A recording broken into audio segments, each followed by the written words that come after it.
guys! Welcome back to another vlog. So wala tayong ganap today kasi kanina nag-run lang ako. So as you can see, basa pa yung buko kasi kakaligo ko lang guys and I'm waiting for brunch.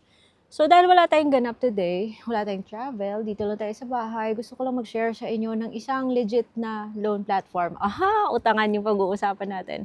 And it's one of my favorites. Yung talagang naaasahan ko, ma-recommend ko talaga dahil in terms of being legit, like legit na legit siya ha guys ha. And if you're familiar with Belize, parang ganon din siya. Parang siyang si Belize.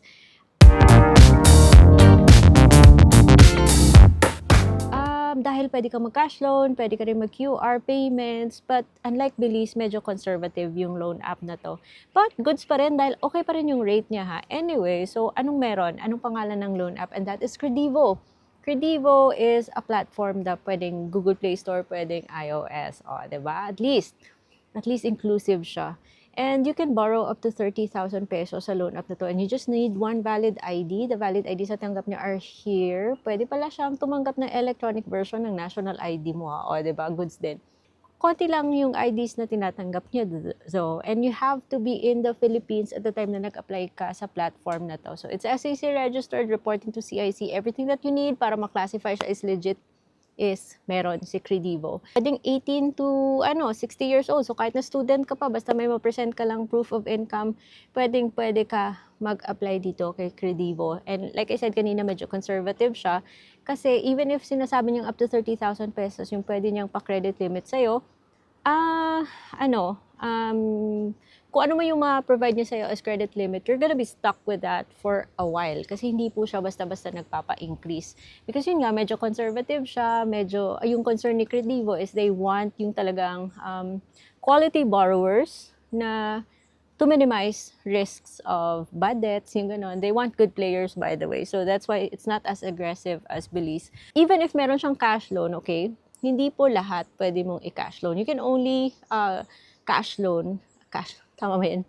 A certain portion of your credit limit. So say for example, i-take na lang natin as an example yung sa akin, 20,000 pesos po yung na-approve niya sa akin. And oh, by the way guys, this video is not sponsored. It is based on my personal experience. Like I said, meron akong sariling account. I was approved for 20,000 pesos. Yung pwede niyong ipa-cash loan initially was only 10,000 pesos. And you can only have one cash loan at a time. And the rest, kung ano mo yung hindi mo kinash loan, you can use it for other transactions, like bills payment, QR transactions, yung scan QR, anywhere na pwede ka makapag-scan ng QR PH, pwede siya. So, sa 10,000 na pwede niya i-cash loan, say for example, tinake mo 1,500 lang, you cannot have another cash loan because you can only have one cash loan at a time.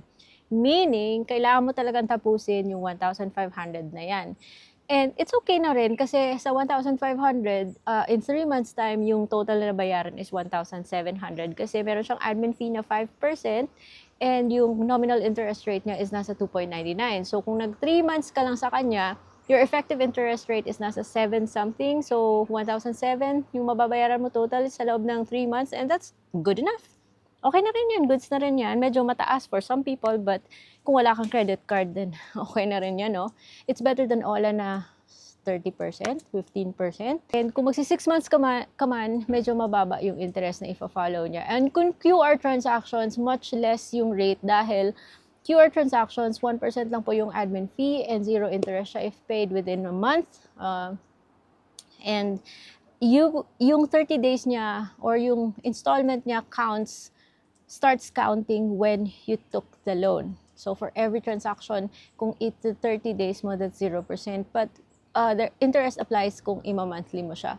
So yun, tinapos ko yung 1,005, in 3 months, at yung in-offer niya sa akin, instead of 10,000, pwede na ako mag-cash loan sa kanya ng higher. It became 14,000 pesos. So I took the 14,000 pesos na cash loan and I chose 6 months and carry siya. And because of the interest rate and the reason na hindi siya makulit, mabait siya, it's buo siyang natatanggap kasi yung admin fee niyang 5%, hindi niya yun ikakalta sa magiging proceeds mo. Idadagdag niya yun sa babayaran mo. That's why yung matatanggap mo sa kanya, nung nag-loan ako ng 40,000 at kahit na yung 1,500 man, buo siyang natatanggap. Pwedeng e-wallet, pwedeng bank, so I chose to send it to my GCash. Now, it makes sense, diba? Just because of the installment, the interest na mababa, I totally get it. It makes sense why may mga nagtatanong na pwede bang mag-advance para makapag-cash loan ulit. Because 6 months is a long time, di ba? And Yung other questions is, magkaka-increase ba agad pag binayaran? Well, as mentioned kanina, hindi po siya basta-basta nagpapa-increase. You're gonna be stuck with a credit limit na inassign sa'yo ni system for quite a while. And here's what you need to remember.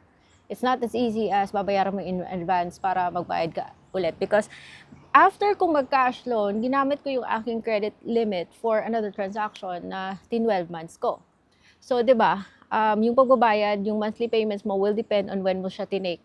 So, nangyari, merong due na cash loan, tapos may mag-due na QR transaction, and then may cash loan, and then mag-QR transaction. Kung sakali gusto mong bayaran yung cash loan mo at kinlik mo lahat, mag-a-advance ka, whatever transaction in between, dyan sa dalawang cash loan mo, masasama yan. So, it's not that easy na ma-unselect mo yung ibang transactions kung gusto mo mag-advance ng cash loan. Pag nag-a-advance ka ng cash loan, babayaran mo rin yung iba. So, that is something for you to keep in mind bago ka mag-advance dito kay Kredivo in case you're not yet aware. So, that is why mas maganda pong i-follow yung schedule kay Kredivo because hindi naman siya guaranteed na magkakaroon ka ng increase pagkatapos mo mag-advance. Pero, so far, nakapag-cash loan naman ulit ako. So, well, for the purpose of, answering those questions, in-advance ko yung payment ko kasama yung isa kong babayaran kasi hindi mo ma-unselect, kaya kailangan mo talaga yung isama. So, I paid by cash loan and the other transaction na mag-due before that cash loan. And hindi po 14,000 yung pina-offer niyang cash loan sa akin. So, it's safe to say na your cash loan portion will depend on whatever credit limit is available at the time na magka-cash loan ka. So, it's not 14,000, it's not 16,000, but 12,000 yung offer ni system. So, meron pa ring minimum, pero yung maximum is 12,000. Unlike before na pwede siyang magpa 14,000 sa akin because during that time, may clean slate po yung 20,000, hindi nagamit. So, 20,000, yung pwede i-cash loan was 16. Now, 12,000 lang yung inallow ni system. So, like I said, Kredivo is quite conservative because yung concern nila is they prefer to have better, good players to minimize yung risks or tendencies na magkaroon sila ng bad debt given the current situation that we're in. So, hindi sila gaano ka-aggressive tulad ni Belize. Like, yung concern talaga nila is quality borrowers, good players. So that is why ganito yung system niya at hindi siya basta-basta nagpapa-increase. And medyo sensitive siya kasi ang dami pong nagsasabi na pagkatapos magbayad, ayaw niya ulit magpautang.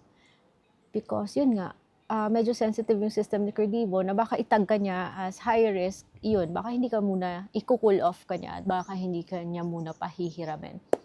If that's the case, just continue monitoring your account as well as your other online loan apps na active.